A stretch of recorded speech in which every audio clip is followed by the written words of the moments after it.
Hello सो मेरे प्यारे बच्चों, आप सब कैसे हो। आशा है कि आप सब स्वस्थ होंगे, मस्त होंगे। तो आज हम आपको प्रश्नावली 3.2 का प्रश्न लेकर आए हैं। तो चलिए जल्दी से हम शुरू करते हैं इस प्रश्न को। तो प्रश्न को सबसे पहले हम पढ़ लेते हैं। तो प्रश्न कहता है 5 वर्ष बाद जैकब की आयु उसके पुत्र की आयु से 3 गुनी हो जाएगी। क्या है? 5 वर्ष बाद जैकब की आयु उसके पुत्र की आयु से 3 गुनी हो जाएगी।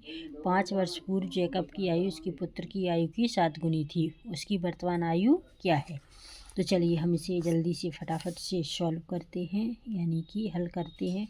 तो सबसे पहले हम हल लिखेंगे।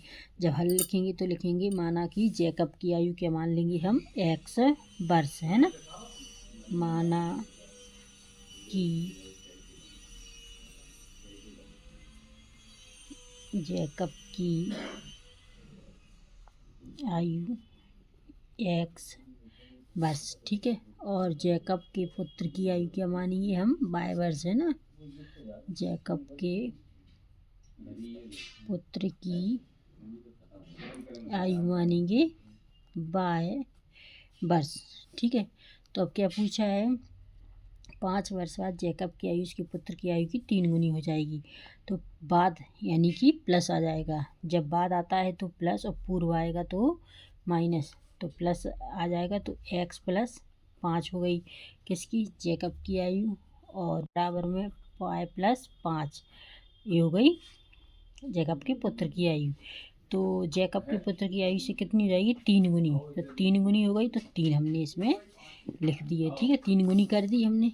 तो अब क्या करेंगे हम? x प्लस 5 बराबर 3 का इस कोष्टक में गुणा कर देंगे। 3 का y में तो 3y, 3 का 5 में तो 5 है 15, ठीक है। अब क्या करेंगे हम? इतना आ गया है, अब हम x और y एक साइड लिख लेते हैं। तो x पक्षांतर के बाद y 3y कैसे हैं? प्लस के हैं तो माइनस के बराबर 15 प्लस के 5 है तो माइनस के 5 हो जाएंगे। x माइनस 3y बराबर 15 में से 5 गए 10 बचे, ठीक है। अब हमें क्या करना है कि x बराबर लिखना है। तो x बराबर 3y माइनस के 10। तो हमारा ये रहा हमारा पहला समीकरण बनकर तैयार है। अब क्या पूछा है? 5 वर्ष पूर्व जैकब की आयु उसके पुत्र की आयु की 7 गुनी होगी। तो हमें क्या करना है? प्रश्नानुसार करना है। तो हमने लिख दिया है प्रश्नानुसार। अब क्या लिखा है कि पूर्व, पूर्व यानी माइनस, है ना। तो क्या जाएगा?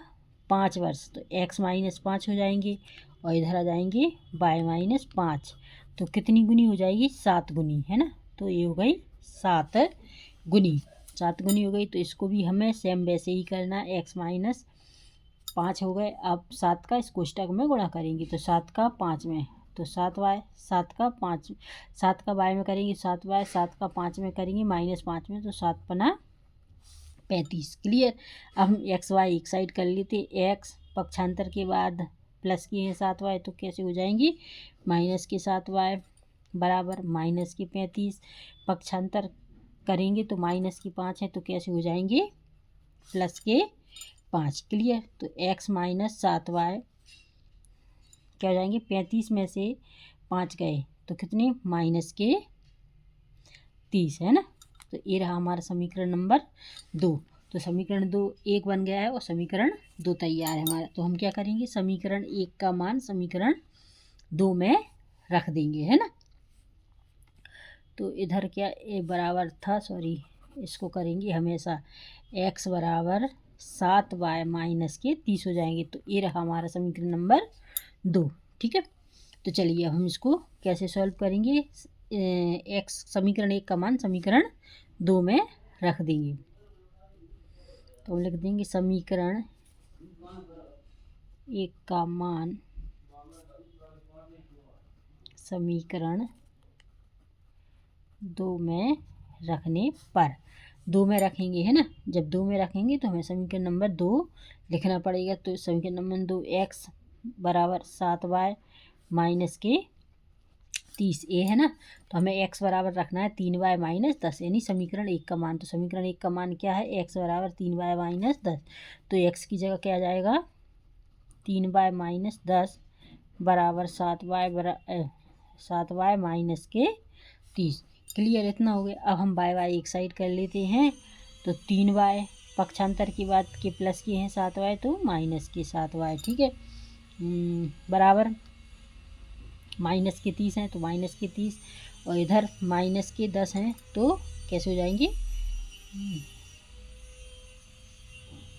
माइनस के 10 है ना, इधर माइनस की नहीं प्लस के 10 थी, है ना, क्लियर। अब क्या करेंगे, 3y में से ये 7y गई तो कितनी बचेंगी, 4y माइनस की, और ये हो जाते हैं माइनस माइनस प्लस, तो कितनी हो गई माइनस के 40, तो माइनस से माइनस कटा देंगे तो 4y बराबर 40 हो जाएंगे।